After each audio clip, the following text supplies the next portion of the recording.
ETF index mutual funds నేర్చుకుని stock మార్కెట్లో రాణించాలనుకుంటున్నారా? వెంటనే ఈ నెంబర్కి కాల్ చేయండి.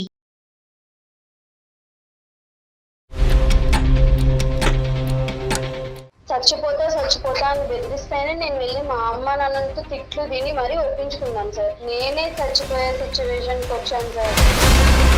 కాల్ బిజీ వచ్చిందంటే ఎవరితో మాట్లాడుతున్నావు, ఏం చేస్తున్నావు, చాలా బ్యాడ్ గా మాట్లాడతాడు మ్యామ్. నేను సరిపోలేదా నీకు? ఏమన్నా పని చేస్తాడమ్మా? ఆ చుట్టుపక్కల వాచ్మెన్ కింద ఉంటూ ఉంటాడా? నేను నీతో ఉండలేను ప్రమోద్, ఇలా చేస్తే నేను నీతో ట్రావెల్ చేయలేను, నేను పెళ్లి చేసుకోవాలంటే నన్ను చేసుకోకపోతే ఫస్ట్ నిన్ను చంపేసి నేను చచ్చిపోతా అంటాడు సార్. టాక్సిక్ టాక్సిక్ కాకపోతే ఫెంటాస్టిక్. నేను నాకు అమ్మ నాన్న ఉండరా ప్రమోద్? ఊరికే అదేనా? ఎవరితో మాట్లాడతారా నువ్వు?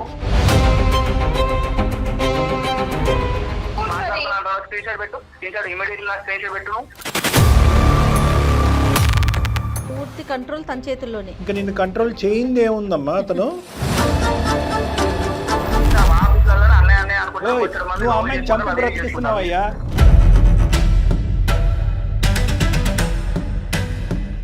అమ్మాయి బాధలో ఉన్నప్పుడు వేరే తోడు వచ్చి అయ్యో ఏమైందమ్మా ఏమైందని చెప్పేసి కొంచెం దగ్గర తీసుకోగా వాళ్ళ ఇద్దరు లేచిపోయి వాళ్ళు. కాబట్టి కనిపించిన ఆడపిల్లందరినీ చేయించుతో కట్టేయంటారా మీరు? టార్చర్ చేస్తున్నా కానీ ఇన్ని సంవత్సరాలు నీతోనే ఉన్నా అంటే ఇంకా వేరే వాడితో పోతాను నువ్వు ఎట్లా అనుకుంటున్నావు? అతను మూడో కన్ను వస్తాడేమో, నేను బసం అయిపోతాను అనుకుంటూ నువ్వు ఏందమ్మా ఇదంతా కాదు, ఎవడరా నువ్వు అని చెప్పాడు. వద్దమ్మా, వద్దు వద్దు వద్దు తల్లి, వందనాలు నీకు.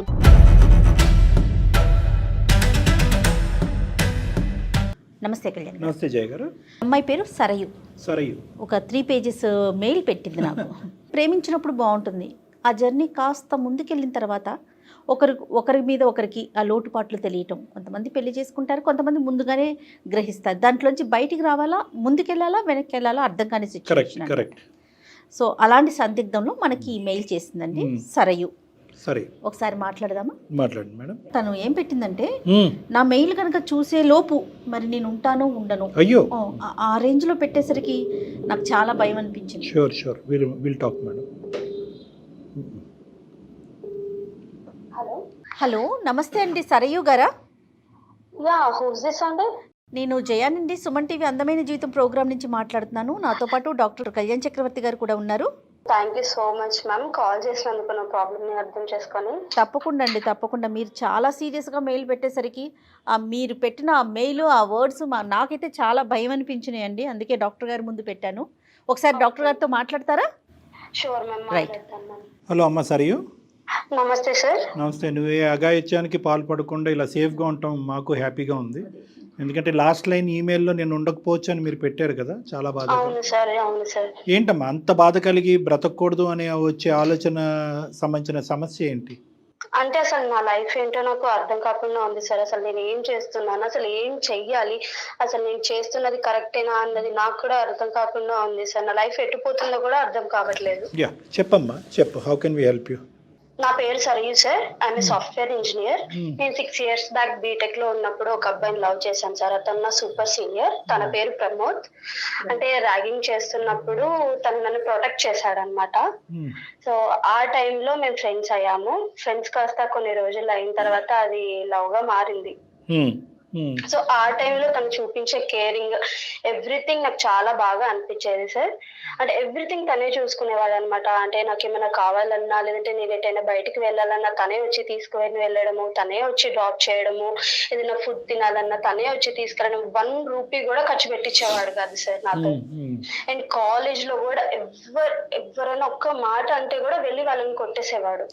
సో ఆ టైంలో అది నాకు చాలా బాగా నచ్చేసింది సార్. చెప్పండి అమ్మా, చెప్పండి. అతనంటే నాకు చాలా ఇష్టం ఏర్పడింది అనమాట ఆ టైంలో. సో బట్ ఇప్పుడు మ్యారేజ్ చేసుకుందాం అనుకునే టైంలో నాకు అసలు ఏం చేయాలో అర్థం కావట్లేదు. అసలు అతన్ని మ్యారేజ్ చేసుకోవాలా లేదా, లేదంటే నేను చచ్చిపోవాలా అనే స్టేజ్ లో ఉన్నాను సార్. అంత టార్చర్ చేస్తున్నాడు నన్ను అతనికి. బ్రతకటానికి ఇంకేమీ లేవా అమ్మ? మ్యారేజ్ చేసుకోవాలా, చచ్చిపోవాలంటే బ్రతకటానికి ఇంకేం ప్రయారిటీస్ లేవా మన జీవితంలో? మీ అమ్మ Parents, నాన్న, పేరెంట్స్, ఇంకా చాలా ఉంటాయి. ఎనీవే మేము అప్పుడే అబ్రప్ట్గా ఏం రకం, కానీ ఏమ్మా అప్పుడు అంత యూటర్న్ తీసుకునేటటువంటి ఆలోచన ఎందుకు వచ్చింది మీకు? అంటే సార్ నేను అతన్ని చాలా లవ్ చేశాను సార్. కానీ ఇప్పుడున్న సిచ్యువేషన్ లో అసలు అది రిలేషన్షిప్ పొసెసివ్నెస్ చూపిస్తున్నాడా, లేదంటే అతి ప్రేమ వల్ల అలా చేస్తున్నాడా, లేదంటే టాక్సిక్ అయిపోయాడా, అసలు ఏంటో అర్థం కావట్లేదు సార్. చాలా అంటే చాలా టార్చర్ చేస్తున్నారు సార్. రోజు ఏదో ఒకటి తీసి నన్ను కొట్టడము, తిట్టడము. అంటే మీరేంటమ్మా లివింగ్లో ఉన్నారా లేదంటే? లేదు సార్, లివింగ్ లో ఏం లేదు. నేను హాస్టల్లో ఉంటాను సార్. తను వచ్చేసి రూమ్ లో ఉంటారు. ఎంగేజ్మెంట్ దాకా వచ్చిన సంబంధాన్ని కూడా క్యాన్సిల్ చేసుకొని ఇంట్లో ఫైట్ చేసి మరి తననే పెళ్లి చేసుకుంటానని చెప్పాను సార్. మా పేరెంట్స్ కూడా చాలా తిట్టారు, కొట్టారు, అయినా కూడా నేను అతన్నే పెళ్లి చేసుకుంటాను అని చెప్పి మరి ఉన్నాను సార్. అంటే ఫైనల్గా ఒప్పుకున్నారమ్మా? అంటే ఆ అబ్బాయి సైడ్ కానీ మీ సైడ్ కానీ పేరెంట్స్ అంగీకరించారా? నువ్వు ఇంత గట్టిగా చెప్తున్నావు అంటే అబ్బాయి మంచోడే అని చెప్పి ఒప్పుకున్నారు సార్.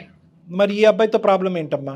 అంటే ఫస్ట్ స్టార్టింగ్ చాలా బాగా ఉండేవాడు సార్. చాలా బాగా అంటే ఎంత మంచిగా కేరింగ్ గా చూసుకునేవాడు. ఆ కేరింగ్ రాను రాను ఏమైపోయిందంటే నాకు చాలా కష్టంగా అయిపోతుంది సార్. అతన్ని భరించలేకుండా ఉన్నాను. ఎలా అంటే మా అమ్మలతో మాట్లాడినా కూడా ఎందుకు ఇంతసేపు మాట్లాడుతున్నావు, ఇంతసేపు మాట్లాడడం అవసరమా, ఏం మాట్లాడుకుంటున్నారు ఇంతసేపు అని ప్రతి ఒక్క చిన్న పాయింట్ కూడా నాకు చెప్పాలి.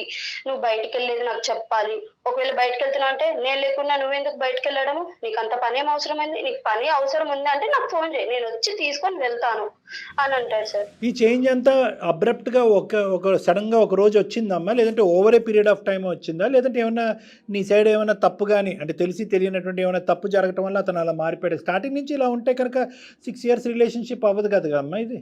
స్టార్టింగ్ లో ఉన్నప్పుడు నాకు అది కేరింగ్ గా అనిపించింది సార్. కేరింగ్ గా అనిపించి మంచిగా అనిపించింది. కానీ రాను రాను బీటెక్ అయిపోయిన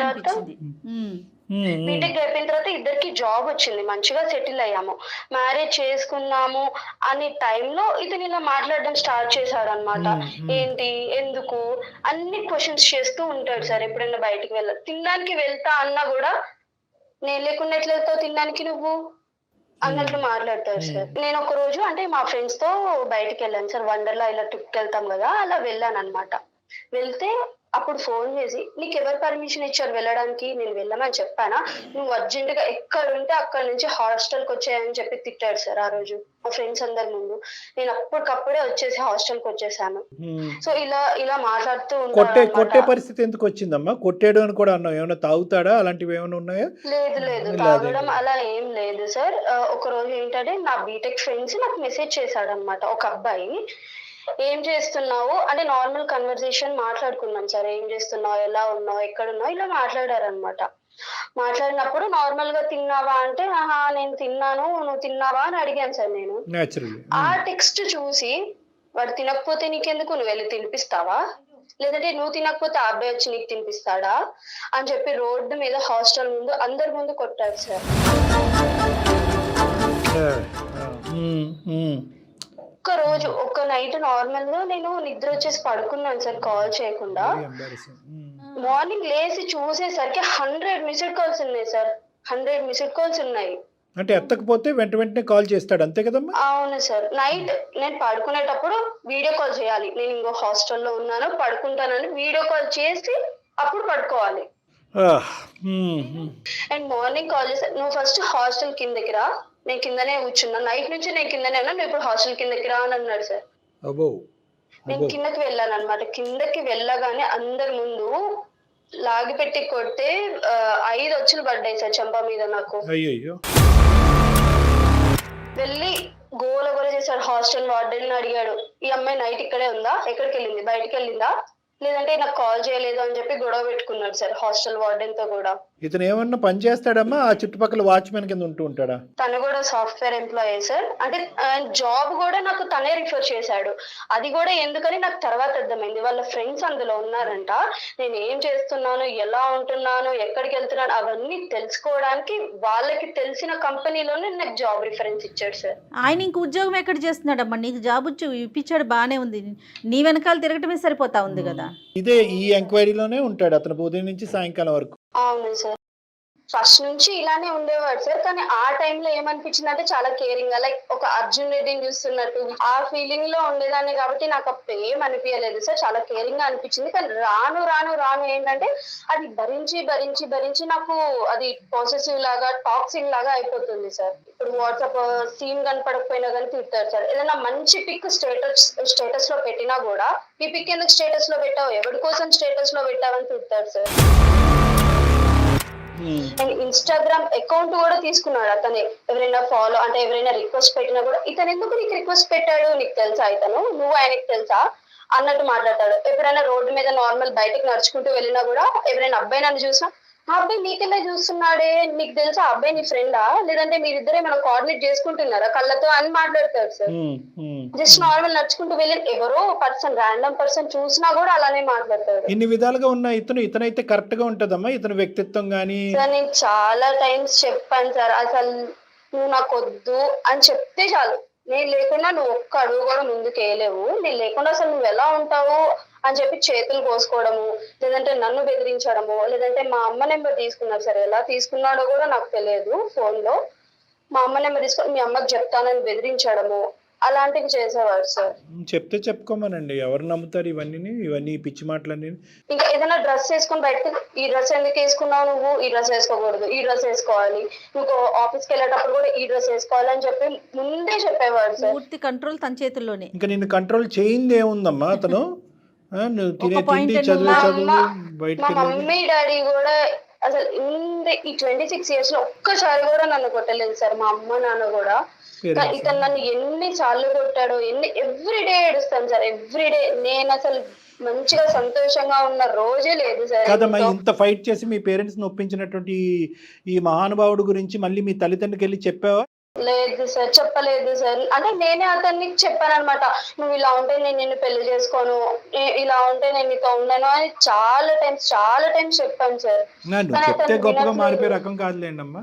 అది కాదు, ఇప్పుడు అతను ఏమనుకుంటున్నాడు, ఇదంతా ప్రేమ అనుకుంటున్నాడా లేదంటే ఏమంటున్నాడు, ఇంత అక్కర్లేదు నాకని? అంటే మీ ఇద్దరి మధ్యన ఉండే కొన్ని మధుర క్షణాలు ఉంటాయి కదా, ఆ టైంలో ఏమరా బాబు నన్ను ఇలా ఉక్కిరి బిక్కిరి చెప్పి చంపేస్తున్నావు, ఇవన్నీ నాకు అవసరం లేదు, నేను కరెక్ట్గానే ఉంటానని అడిగినప్పుడు నువ్వు ఎందుకు ఇలా ఉంటున్నావు అని అంటే ఏమంటాడు? నేను ఇలా చేయడం నీ మీద ప్రేమనే కదా అని ఒక్క డైలాగ్ అంటాడు సార్. మా అమ్మా నాన్నకి ఏం చెప్పాలో అర్థం కావట్లేదు సార్. చచ్చిపోతా అని బెదిరిస్తేనే నేను వెళ్ళి మా అమ్మ నాన్నతో తిట్లు తిని మరీ ఒప్పించుకున్నాను సార్. ఇప్పుడు నేనే చచ్చిపోయే సిచ్యువేషన్ వచ్చాను సార్. నాకు అసలు నా లైఫ్ ఎట్టుపోతుందో అర్థం కావట్లేదు. ఇంకా దేనికన్నా జీవితాలు త్యాగం చేయొచ్చు కానీ ఇలాంటి వాడి గురించి జీవితాలు త్యాగం చేసే అంత పిచ్చి పని ఇంకోట్లేదు. ఇప్పుడు కూడా కాల్ చేస్తున్నాడు సార్. ఇందాక మీకు బిఫోర్ 10 minutes నేను అతనితో కాల్ మాట్లాడాను. ఇప్పుడు కూడా అంటే ట్రూ కాలర్ లో చెక్ చేసినట్లున్నాడు, కాల్స్ మీద కాల్స్ చేస్తూనే ఉన్నాడు సార్. మరి ఇంకా అసలు ఆయన పని ఎప్పుడు చేస్తాడమ్మా? అంటే మేడం ఎప్పుడైనా నాకు కాల్ బిజీ వచ్చిందంటే ఎవరితో మాట్లాడుతున్నావు, ఏం చేస్తున్నావు, చాలా బ్యాడ్ గా మాట్లాడతాడు మ్యామ్. నేను సరిపోలేదా నీకు? అమ్మా ఇప్పుడు ఎందుకు ఇలా చేస్తున్నావు అంటే కనుక చాలా ఊత పదంలాగా వాడేటటువంటి మాట ఏంటంటే నీ జాగ్రత్త, నీ సెక్యూరిటీ గురించే, నువ్వంటే విపరీతమైన నమ్మకం, సమాజం అంటే నమ్మకం లేక నిన్ను కాపాడుకుంటున్నానని ఈ తూతూ మంత్రం కాకమ్మ కబుర్లు చాలా చెప్తూ ఉంటారు. దాని పైపెచ్చి ఏమంటారంటే దీనికి అంతటి ఒక్క పదంతో నిర్వచనం చెప్పంటే ప్రేమ అని చెప్పి చాలా ఈజీగా వాడుతూ ఉంటారు. ఇక్కడ ప్రేమ లేదు, దోమ లేదు, ఏమీ లేదమ్మా. ఇది ప్యూర్ శాడిజం. జాగ్రత్తగా కాపాడటం గురించి అనే దానికి, ఇన్ఫాక్చువేషన్ అనే దానికి, ప్రేమ అనేటటువంటి దానికి వీటన్నిటికి గీత చాలా సన్నంగా ఉంటుందన్నమాట.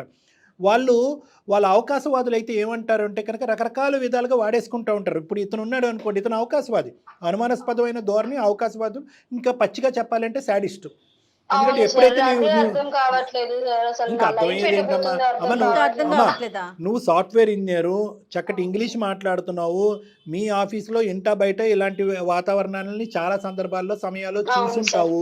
నీ మనస్సాక్షికి తెలుసు, నీ మనస్సాక్షికి ఇప్పుడు వరకు తెలిసినటువంటి అంశం ఏంటంటే ఈ వ్యక్తి కరెక్ట్ కాదు, ఈ వ్యక్తితో జీవితాంతం నేను ప్రయాణం చేయలేను అన్నటువంటి మాట నీకంటే మాకెలా బాగా తెలుస్తుందమ్మా? నీకు తెలుసు. కానీ నువ్వేంటంటే ఆ విషయం చెప్తాను సార్, నేను నీతో ఉండలేను ప్రమోద్, ఇలా చేస్తే నేను నీతో ట్రావెల్ చేయలేను, నేను పెళ్లి చేసుకోవాలంటే నన్ను చేసుకోకపోతే ఫస్ట్ నిన్ను చంపేసి నేను చచ్చిపోతా అంటాడు సార్. నేను ఆ భయంతోనే ఇప్పుడు వరకు అతనితో ఉన్నాను సార్. అమ్మా, లేదంటే నాకు లవ్ ఒకటి కానీ ఇక నేను చచ్చిపోతాను వాళ్ళు చచ్చిపోతారు అనేటటువంటి అంశాలతో ముడిపెడితే నువ్వు చచ్చిపోతావు. నువ్వు ఆల్రెడీ మానసికంగా చనిపోయావు. 6 సంవత్సరాల పాటు నీ జీవితం అంతా వ్యర్థమైంది.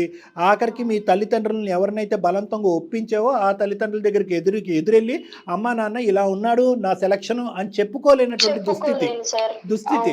సో కాబట్టి ఇక్కడ ఏంటంటే వాళ్ళు చచ్చిపోతారు వీళ్ళు సూసైడ్ చేసుకోవటాలనే మాటలు కాసేపు పక్కన పెట్టి అసలు ఈ మనిషి బారి నుంచి నేను ఎలా బయటపడాలి అనేది ఆలోచిస్తే కనుక మేము దానికి సహాయపడగలం అమ్మా. ఇన్ని సంవత్సరాల పాటు ప్రేమించాను కాబట్టి ఇంకొక 100 సంవత్సరాలు ఇంకో 90 సంవత్సరాల పాటు అక్కడే పడి చచ్చిపోతాను అనేటటువంటి ఆలోచనలోంచి దయచేసి ఉండద్దు. ఎందుకంటే ప్రేమను కాస్త తీసుకెళ్ళి పెళ్ళి కాస్త ఒక పర్మనెంట్. ఇక్కడైతే యూటర్న్ తిరగచ్చు మేడం. ఇంకా పెళ్లిలో ఏమి యూటర్న్ ఉంది వీళ్ళకి? ఇంకా అందులో సహజంగా అమ్మాయిలు ఎట్లా ఆలోచిస్తారంటే డాక్టర్ గారు సెంటిమెంటల్గా చాలా సెంటిమెంటల్గా ఆలోచించేస్తారండి. అతనితో మేము కనెక్ట్ అయిపోయాము, అతనితో ఉన్నాము, రిలేషన్ కొనసాగుతోంది, ఇప్పుడు అతను చెడ్డోడు అన్నా సరే మనసు యాక్సెప్ట్ చేయదు, సహజంగా ఆలోచిస్తారు. కానీ ఎంత మంచి పాయింట్ చెప్పారండి మేడం. ఇంకొక మంచి పాయింట్ చెప్పనా? యాక్సెప్ట్ చేయరు అనే మీ మాటకి ఇంకొక మాట అడగనా? వాడు వీళ్ళకి ఆల్టర్నేటివ్ థింకింగ్ ఇవ్వడానికి స్పేస్ కూడా ఇవ్వడు. నేను వీడు కట్టారంగా వీడు ఎవడు అని అనుకునే లోపల మధ్యలో దూరిపోతుంటాడు. ఇప్పుడు కూడా కాల్స్ మీద కాల్స్ చేస్తూ ఉన్నాడు. నాకు భయం అవుతుంది. అతను కాల్ లిఫ్ట్ చేయాలంటే కూడా భయం అవుతుంది. మీరేం డిసైడ్ అయ్యి మాకు మెయిల్ చేశారో చెప్పండి ఒక్కసారి, అతనితో మాట్లాడదాం. అసలు నా లైఫ్ ఏంటో నాకు అర్థం కావట్లేదు మ్యామ్. సో అది అసలు టాక్సిక్ కా లేదంటే అతను పొసెసివ్ లేదంటే అతి ప్రేమ వల్ల అలా చేస్తున్నాడా? టాక్సిక్ కాకపోతే ఫెంటాస్టిక్. అసలు ఆ రిలేషన్షిప్ లో నుంచి నాకు ఎలా బయటికి రావాలన్నది కూడా అర్థం కావట్లేదు సార్. ప్లీజ్ సార్ నన్ను ఎలాగైనా బయటకు తీసుకొని రండి సార్. బయటికి తెచ్చేస్తాం అందులో 110%. ఎవరైనా అస్త్రాలు ఉపయోగించేసి మేము తీసుకొస్తాం. పోలీసులు కానీ బందోబస్తు కానీ. సార్ చాలా భయం అవుతుంది సార్. అతను మాట్లాడాలన్నా కొడతాడు సార్. అతను ఆడు కొడితే చేతులు వెనక్కి మడత పెడతాం. కానీ నేను చెప్పేది ఒక్క నిమిషం అమ్మ, ఒకే ఒక మాట నేను చెప్తున్నాను. ఇందులోంచి బయటపడాలి అని అనుకుంటే కనుక నీలో ఏమాత్రం గిల్టు ఇప్పుడు కానీ అప్పుడు కానీ ఎప్పుడు కానీ ఉండకూడదు.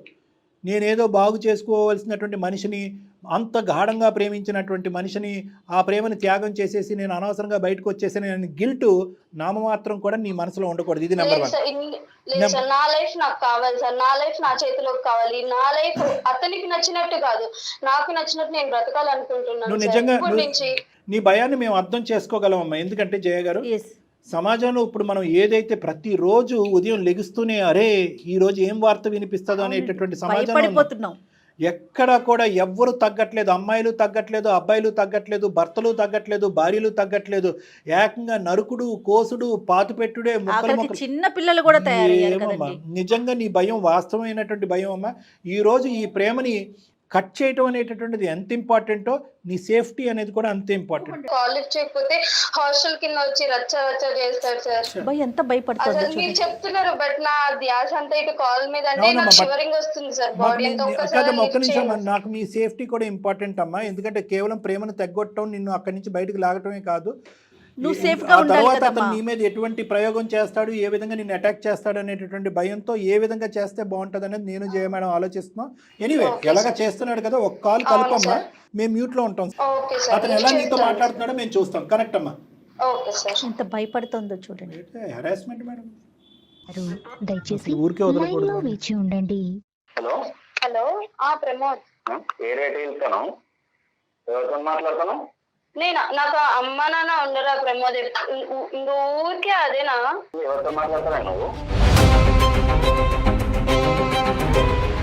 అమ్మ నాన్నతోనే మాట్లాడుతున్నాను ప్రమోద్. ఇంక ఊరికే వేరే వాళ్ళతోనే మాట్లాడతాను. ఎప్పుడైనా వేరే వాళ్ళతో మాట్లాడాను? నువ్వు చూస్తున్నావా?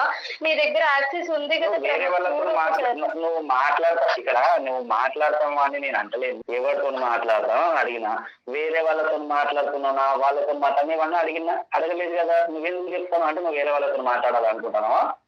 లేదు, వేరే వాళ్ళతో వేరే వాళ్ళతో మాట్లాడితే నేను ఊరుకుంటానా? నువ్వు మాట్లాడాలనుకున్నారా చెప్పు. లేదు ప్రమోద్, నేను మాట్లాడాను ప్రమోద్. నువ్వు వేరే వాళ్ళతో మాట్లాడుతున్నావు అని చెప్పేసి నేను అనుకోవాలని చెప్పేసి నాకు చెప్తాను. ఇందాక 15 నిమిషాల క్రితమే కదా నీకు ఫోన్ చేసి చెప్పాను. అదే కదా మరి. అట్లా కాదు నేనేమంటాను, ఏం చెప్తాను, వేరే వాళ్ళతో నువ్వు మాట్లాడుతున్నావా నేను అడగలేదు. ఎవరితో మాట్లాడుతున్నావా నేను అడిగినా. చేస్తున్నావు, నేను మాట్లాడట్లేదు. కావాలంటే చూడు వచ్చి.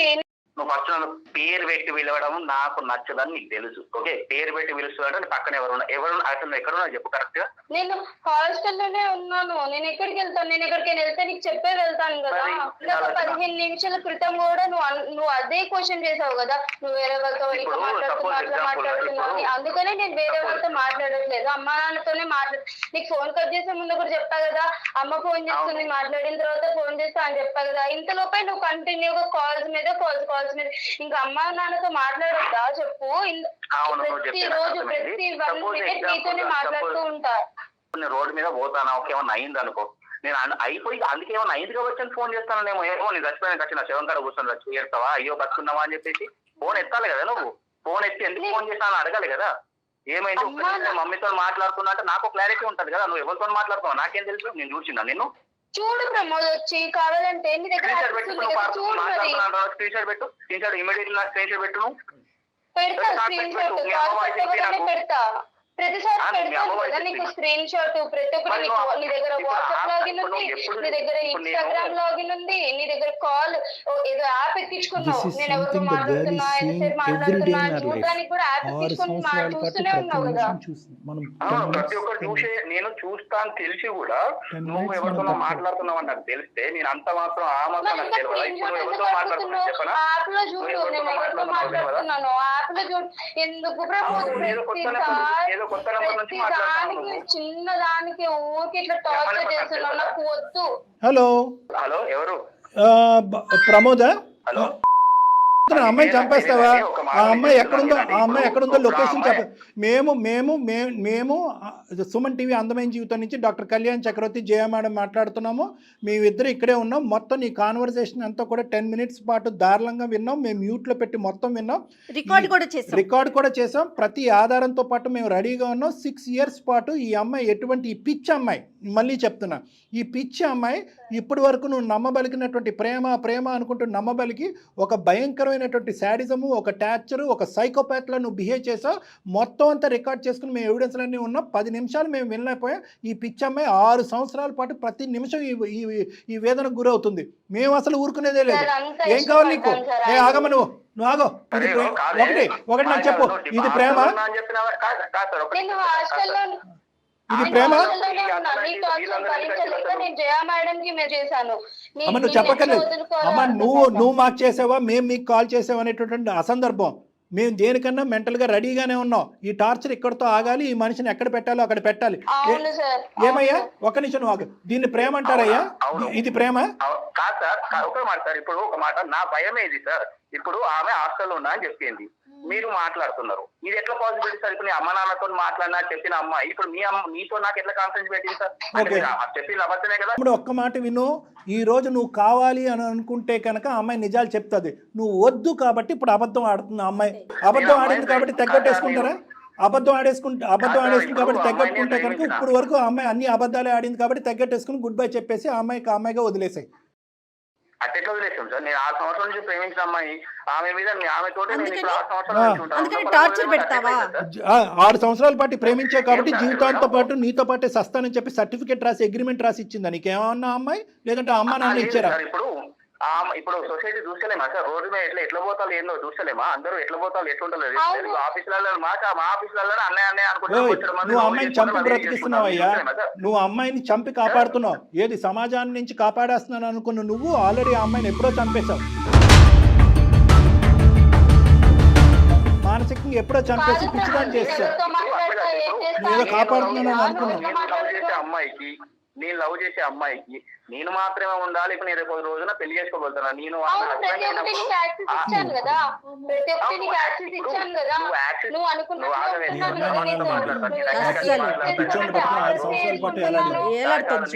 నీతోని నేనేం మాట్లాడతాను నీతో, కానీ సార్ వాళ్ళు ఏం అడుగుతున్నారు కానీ నేను చెప్తాను. నా బాధ కూడా నేను చెప్పుకుంటా. ఇప్పుడు రోడ్ మీద చాలా మంది చూస్తాను. నా ఫ్రెండ్ కూడా ఒక అమ్మాయి 12 years నుంచి చిన్నప్పటి నుంచి లవ్ చేసిండు. ఉన్న పరంగా అమ్మాయి వేరే వాళ్ళు ఇష్టపడగానే ఆ అమ్మాయి బాధలో ఉన్నప్పుడు వేరే తోడు వచ్చి అయ్యో ఏమైందమ్మా అని చెప్పేసి కొంచెం దగ్గర తీసుకోగా వాళ్ళిద్దరు లేచిపోయి వాళ్ళు. కాబట్టి కనిపించిన ఆడపిల్లలందరినీ చైన్తో కట్టేయంటారా మీరు? చేస్తున్నా కానీ ఇన్ని సంవత్సరాలు సంవత్సరాలు నీతోనే ఉన్నా అంటే ఇంకా వేరే వాడితో పోతాను నువ్వు ఎట్లా అనుకుంటున్నావు? రోజు నీ పిచ్చి దానా ఇంకా ఎక్కడున్నాడో తల్లి. నువ్వు ఇంకా ఇంత మంచితనాన్ని వహిస్తూ అతన్ని కాపాడుతూ అతని కోపాన్ని బారిన పడకుండా అతను మూడో కన్ను నింపేస్తాడేమో నేను భసం అయిపోతాను అనుకుంటూ నువ్వు ఏందమ్మా ఇదంతాని కాదు ఎవడరా నువ్వు అని చెప్పి అడుగు. ధైర్యం ఉండదా? బాబు తమ్ముడు ఆగు. ఇప్పుడు ఎక్కడున్నావు అనుకుంటున్నావు నాయనా? ఇప్పటి వరకు ఆ అమ్మాయి ఒక పిచ్చిదాని లెక్క బతికింది. ఎందుకు బతికింది అంటే కనుక అరే ఒక ఆడపిల్ల 6 సంవత్సరాల పాటు ఒక వ్యక్తితో ప్రయాణం చేసుకున్న తర్వాత ఆ స్థానాన్ని వేరే మగాడికి పంచివ్వకూడదు అనేటటువంటి మంచి ఉద్దేశంతో నీతో పాటు ఈరోజు చచ్చిన ఇదిలో ఉంది ఆ అమ్మాయి. నువ్వు ఏమనుకుంటున్నావు? నువ్వు ఈ రోజు ఆ అమ్మాయి రియాక్ట్ అవుతే నువ్వు ఎక్కడుంటావు తెలుసా? ఇప్పుడు ఆమె పాయింట్ ఆఫ్ వ్యూలోనే మీరు చూస్తున్నారు కానీ సార్ నా పాయింట్ ఆఫ్ వ్యూ కూడా చూడాలి కదా. ఏంటి నీ పాయింట్ ఆఫ్ వ్యూ ఏంటి చెప్పు. నీ పాయింట్ ఆఫ్ వ్యూ 6 సంవత్సరాల నుంచి ఆమెతో ఉన్న ప్రతి ఒక్కటి చేసిన ఆమెకి ఏం కావాలంటే ఆమె ఒక చిన్న నొప్పి కాకుండా కూడా ఓపెనింగ్ స్టేట్మెంట్ లో అనగానే అరే భగవంతుడా మళ్ళీ ఇదే మాట వింటున్నాను రాని అన్నీ చేస్తాడు మేడం నాకంటే. ఇప్పటి వరకు మీ అమ్మ నాన్న చేయలేదా? నీ మటుకు నువ్వు చేసుకోలేదు 6 సంవత్సరాలు బట్టి ఏంటి అన్నీ చేసేది? రూపాయి కూడా నా జోబులో అతనే తీస్తాడు. జాబ్ ఇప్పించిందే నేనే. కాలేజీల నుంచి ఆమెను ఎవరు చూడకుండా ఏం చేయకుండా రాగింగ్లు గీగులు చేస్తాను అని చెప్పేసి నేను ప్రతి ఒక్కరి దగ్గర ఉండి చూసుకున్నాను. అప్పటి నుంచి నేను చూసుకుంటూ వచ్చిన అమ్మాయిని ఎవరితో మాట్లాడదు నాతో తిరుగు నీకు ఏం సంతో నేనున్నాక వేరే వాళ్ళతో ఎందుకు సార్ మాట్లాడాలి? నాకు ఒకటి అర్థం కాదు. నేనున్నప్పుడు వేరే వాళ్ళ దగ్గరికి ఎందుకు ప్రపంచంలో అందరినీ చంపేసి నువ్వు ఒకడే ఉంది కానీ పక్కన వాళ్ళ అమ్మ నాన్ని చంపేసి అందరినీ చంపేసి ఒకడే ఉంది కానీ నీ బ్యాక్గ్రౌండ్ ఏంటో నీ ఆలోచన ఏంటో నువ్వు ఎలా పుట్టి పెరిగావో ఆ అంశాలన్నీ నేను మాట్లాడట్లేదు. కానీ ఈ ప్రేమించడం అంటే కనుక ఒక అమ్మాయిని బంధించడం కాదయ్యా. నాకంటే ఫ్రీడమ్ ఎవరు ఇవ్వలేడు. ఒక మంచి అమ్మాయిలు ఒక అమ్మాయి ఫోన్ చేసి అమ్మాయితో మాట్లాడుతున్నా గానీ ఆ అమ్మాయి ఎందుకు ఫోన్ చేసింది? ఓహో ఆ అబ్బాయి ఇప్పుడు నీతో మాట్లాడడానికి ట్రై చేసి కాన్ఫరెన్స్ కలిపేవాడు కదా, కాన్ఫరెన్స్ కాల్ మాట్లాడుకోవడానికి కాల్ చేసుకున్నారా మీరు అని చెప్పి అనుమానిస్తాడు సార్. అది ఒక అమ్మాయితో మాట్లాడినా కూడా అనుమానిస్తాడు. టెక్స్ట్ బుక్ ఆఫ్ అనుమానం అని ఒక టెక్స్ట్ బుక్ రాస్తే కనుక అందులో ఒక 1000 పాయింట్లు ఉంటాయి కనుక 1000 రకాల అనుమానాలు ఉంటాయి కనుక అన్ని అనుమానాలకి నిర్వచనం మీనింగ్ అన్నీ కూడా మీ ప్రమోదే, నో డౌట్ అబౌట్ ఇట్. కానీ అతను ఇంకా అదే ఒకటి అర్థం కాదు సార్. నీకు ఏం చాలా అర్థం కాదు మాట్లాడేది సార్. ఇప్పుడు ఒక విషయం సార్, ఈమెకు అసలు మాట్లాడడానికి అసలు ఇప్పుడు ఎవరు మాట్లాడుతున్నా నాకు తెలియదు.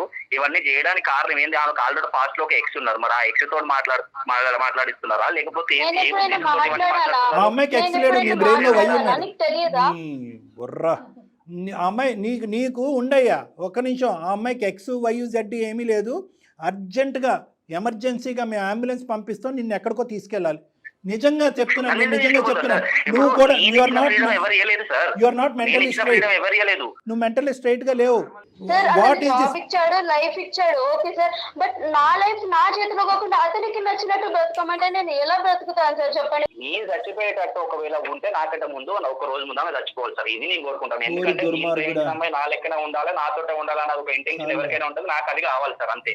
ఒక్క స్టేట్మెంట్ ఇట్లాంటి ఇట్లాంటి వాడితో నా లైఫ్ ఎలా పంచుకొని ఉండాలి మీరే చెప్పండి సార్. నువ్వే ఆలోచించుకో. వద్దమ్మా, వద్దు తల్లి, వందనాలు నీకు. వద్దమ్మా, పంచుకోటాలు పాలు పంచుకోటాలు ఇక్కడ ఉండవమ్మా. నువ్వు ఫస్ట్ ఆగు, నేను సార్ వాళ్ళతో మాట్లాడినప్పుడు నువ్వు ఆగు కొంచెం, నీతో మాట్లాడతాను కదా నేను కూడా. ఈ రేపే నీ జాబ్ రిజైన్ చేసేస్తాను. అసలు నువ్వు వద్దే వద్దు, నీ టార్చర్ వద్దు, నీ టాక్సిక్ వద్దు, నీ ప్రేమ వద్దు, అసలు నీ కాల్ అసలు నీ ఊసే వద్దు నాకు. రేపు నుంచి నాకు కనిపిస్తే నేను పోలీస్ స్టేషన్ లో కంప్లైంట్ ఇస్తాను, లేదంటే షీటింగ్ కి కంప్లైంట్ ఇస్తా. ఇన్ని రోజులు నువ్వు అంటే ఇష్టం కాబట్టి ఉన్నా నీతో, ఇదంతా భరించాను నేను. కానీ నువ్వు ప్రతి చిన్న దానికి నన్ను టార్చర్ చేస్తున్నావు. ప్రతి ఒక్కటి చెక్ చేసుకో. అక్కడక్కడ నా మిస్టేక్ లేకపోయినా కానీ నన్ను తిడతావు. నాకు వద్దు ప్రమోద్ ఇట్లాంటి రిలేషన్షిప్ వద్దు. నేను మా అమ్మ నాన్నకు కూడా చెప్తా, నన్ను కొట్టినా తిట్టినా వాళ్ళు ఏదన్నా చేసుకోని నేను వెళ్ళి మా అమ్మ నాన్నకు కూడా చెప్తాను, ఇలా ఉందమ్మా నాకు వద్దు వాడు అని చెప్పి. నువ్వు లేకపోతే నేను ఉండలేను. నువ్వు ఈ నాటకాలు నాకు తెలుసు ప్రమోద్. ఈ 2 రోజులు మంచిగా ఉంటావు, మళ్ళీ నీతో మాట్లాడవలసినటువంటి అవసరం లేదు. ఆ అమ్మాయికి ఆ ఆలోచన కూడా ఇంకా కంటిన్యూ అవ్వాలనేటటువంటి ఆలోచన అవగంజంత కూడా లేదు. మా దగ్గరికి ఒక నిమిషం ఈ కాడి నుంచి ఆ బుద్ధి ముందే ఏడవలసింది. కానీ నువ్వు ఆ పరిధిలోంచి బయటకు వచ్చేస్తావు. నీ మనస్సాక్షికి తెలుసు నీది ప్రేమ కాదు, నీది ఒక పట్టింపు, ఒక కండిషనల్ లవ్ స్టోరీ అనేది మాకు అర్థమైపోయింది. ఇక్కడ లవ్ లేదు, స్టోరీ లేదు అనేది కూడా మాకు అర్థమైపోయింది. ఇది ఒక విధమైనటువంటి శాడిజం అనేది కూడా మాకు అర్థమైంది. ఆ అమ్మాయి కొంచెం అర్థం చేసుకోండి సార్, అట్లా కాదు కదా సార్. సరే ఇప్పుడు ఇంకో చూడు, ఇది ఇంకా మా చేతుల్లో ఉండేటటువంటి అంశం కాదు. సరయు అనేటటువంటి ఆడపిల్ల మా దగ్గరికి ఆల్రెడీ డెసిషన్ తీసుకునే మా దగ్గరికి వచ్చింది. ఎటొచ్చి ఏంటంటే ఒక భయంతో కానీ, ఒక తల్లిదండ్రులు అనేటటువంటి ఒక భక్తితో కానీ, నడిచినటువంటి ప్రేమలో ఏదన్నా ఆవగింజంత మార్పు వస్తుందనే ఆలోచనతో ఒక చిన్నపాటి హోప్తో మా దగ్గరికి వచ్చింది. కానీ ఫుల్గా కన్ఫ్యూజన్లో ఉన్నటువంటి అమ్మాయిని కన్ఫ్యూజన్లో నుంచి బయటకు తీసుకొచ్చి నీతో మాట్లాడేటటువంటి విధంగా మేము చేసాము. ఆ అమ్మాయి ఆల్రెడీ డెసిషన్ తీసేసుకుంది. ఇప్పుడు మళ్ళీ I'm sorry, I love you అనేటటువంటి పదాలను వాడద్దు. ఆ అమ్మాయి దరిదాపుల్లోకి వచ్చేటటువంటి ప్రయత్నం చేయొద్దు. ఆ అమ్మాయికి ఫోన్ చేయటం కానీ, టెక్స్ట్ చేయటం కానీ, వేరే రాయబారాలు చేసేటటువంటి ప్రయత్నం చేయొద్దు. ఇవన్నీ ఏమైనా చేసినట్టు మాకు తెలిసింది అంటే కనుక తక్షణ కర్తవ్యంగా మేము పోలీసుని ఇన్వాల్వ్ చేయవలసినటువంటి అవసరం ఉంటుంది. దానికి నో ఎజిటేషన్. అంత దూరం దాకా ఎందుకు పోతాను సార్? ఇక్కడ నుంచి నా లైఫ్ నేను చూసుకుంటాను, నా లైఫ్ నీ చేతుల్లో పెట్టాలి. జాబ్ రిజైన్ చేస్తుంది. ఆగమైనట్టే కదా, జాబ్ రిజైన్ చేస్తుంది. నేను కూడా ఉన్నాను కదా సార్. అమ్మాయి దురదృష్టం కొద్దీ 5 సంవత్సరాలు 6 సంవత్సరాల తర్వాత మాకు కాంటాక్ట్ చేయటం వల్ల ఒక కొత్త ఫ్రీడమ్, ఒక కొత్త స్వేచ్ఛాయుతమైనటువంటి ఒక ఫ్రీడమ్, ఒక పునర్జన్మ ఇచ్చాం అమ్మాయికి. ఒక పునర్జన్మ ఇచ్చాం. లేదంటే ఈ అమ్మాయి పొరపాటును చేసి తెలిసి తెలియని ఒక తప్పుకి నువ్వు నరికి పోగులు పెట్టేటటువంటి వ్యక్తిత్వం ఉన్నవాడితో పునర్జన్మ ఇచ్చాం. ఆ తల్లిదండ్రులకు ఒక కొత్త ఆనందాన్ని ప్రసాదించాం. నేను ఏదైనా అంటే నేను ఈ రోజు నీ సాయంత్రం వచ్చి నేను కలుస్తాను, నీ కావాలంటే నీ కాలు పట్టుకుని మంచిగా ఉంటాయి. మాట్లాడకు. మేము నమ్మటం కాదమ్మా, నువ్వు నమ్ముతున్నా లేదు. నువ్వు ఎవరు అనేటటువంటిది మాకు అర్థమైపోయింది. ఏదో ఫైనల్ టచ్ లాగా సూపర్ ట్యాగ్ లైన్ లాగా ఒక మాట అన్నావు కదా, నేను చనిపోయే ముందు ఒక రోజు ముందు ఆ అమ్మాయి చచ్చిపోవాలన్నది నువ్వెవరు ఆ మాటలోనే మాకు అర్థమైందా? దీన్ని ప్రేమ అనరు, శాడిజం అంటారు. అతను కట్ చేయమ్మా, నీకేం చెప్పాలో చెప్తాను. ఐ లవ్ యూ అలా స్మరించుకుంటూ ఉండు. హలో, ఉన్నావమ్మా? సరే, కట్ చేసావు. రైట్, ఒకటి వినమ్మా. It is not going to be an easy game with him now. Okay, ఈ డెసిషన్ అనేటటువంటి నువ్వు ముందే తీసుకుని ఉంటే కనుక అతను ఏవో నేను ఇచ్చేసాను, నేను చేసేసాను, నేను ప్రసాదించాను, ఇంకో జీవితాన్ని ఇచ్చాను అనేటటువంటి మాటలన్నీ కూడా ఈ రోజు అతను మాట్లాడకుండా అవకాశం ఇవ్వకుండా నువ్వు ఉండుంటే కనుక ఈ రోజు సిచ్యువేషన్ ఇంకో విధంగా ఉండేది. అతను ఇస్తూనే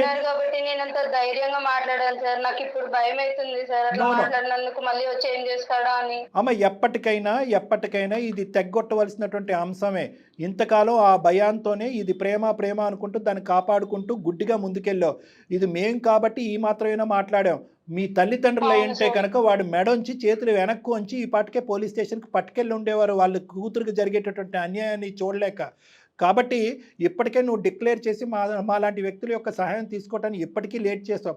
నీలాంటి ఆడపిల్లలందరికీ మేము చెప్పేది ఇదే, మీరు ప్రేమించేటటువంటి వ్యక్తి ఒకప్పుడు శాడిస్ట్గా గానో, ఒక పనికిరానటువంటి వ్యక్తి హింసాత్మకమైనటువంటి ఆలోచన శైలితో ఉన్నట్టుగా మీకు ఆవగింజంత 0.5% అనిపిస్తే కనుక వెంటనే తక్షణమే మీ తల్లిదండ్రుల యొక్క సహాయం కానీ, స్నేహితుల యొక్క సహాయం కానీ వెంటనే తీసుకోండి.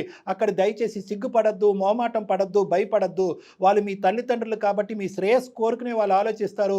ఒకటో రెండో మాటలు చెడుగా అన్నా కూడా ఫైనల్గా మీ కాపాడటానికి తగిన చర్యలు తీసుకునేటటువంటి ప్రయత్నం చేస్తారమ్మా. ఈ పాటికి నువ్వు మీ పేరెంట్స్తో చెప్పుంటే ఈరోజు సుమన్ టీవీ మా అవసరం లేదుగా. రైట్, ఇప్పుడు నేను ఇంకొక మాట చెప్తున్నాను.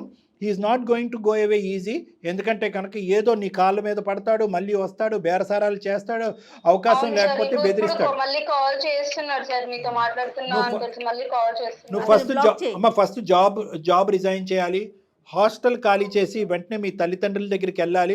ఈ ఉద్యోగం కాకపోతే నీకు ఇంకో ఉద్యోగం రావడానికి అవకాశం ఉంది. ఈ ప్రేమ నిలవదు, ఈ అబ్బాయితో జీవితాంతం ఉండలేవు అనేటటువంటి అంశం ఇక్కడితో మనం తేల్చినా కూడా, ఆల్రెడీ నువ్వు 80% డిసైడ్ అయ్యి మా దగ్గరికి వచ్చినా కూడా, ఈరోజు ముందస్తుగా మనం కంప్లైంట్ పెట్టుకుని అటువంటి దిశగా కూడా మేము కొన్ని యాక్షన్స్ తీసుకుంటాం. ఏం మేడం? డెఫినెట్గా కళ్యాణ్ గారు, ధైర్యంగా ఉండమ్మా. ఆల్ ద బెస్ట్ అమ్మా. Thank you. Okay sir, thank you sir. Thank you. కేవలం మోరల్ సపోర్ట్ లేకపోవటం, పేరెంట్స్కి చెప్పకపోవటం. తర్వాత మీరు ఇందాక ఒక మంచి పాయింట్ చెప్పారండి, ఇయర్స్ లెక్క పెట్టుకోవద్దు. ఆడపిల్లలు ఏదన్నా ఒక రిలేషన్లో ఉంటే ఇన్ని సంవత్సరాలు ఉన్నాను కదా, ఎలా బయటికి రావాలి అనేది ఆలోచించొద్దు.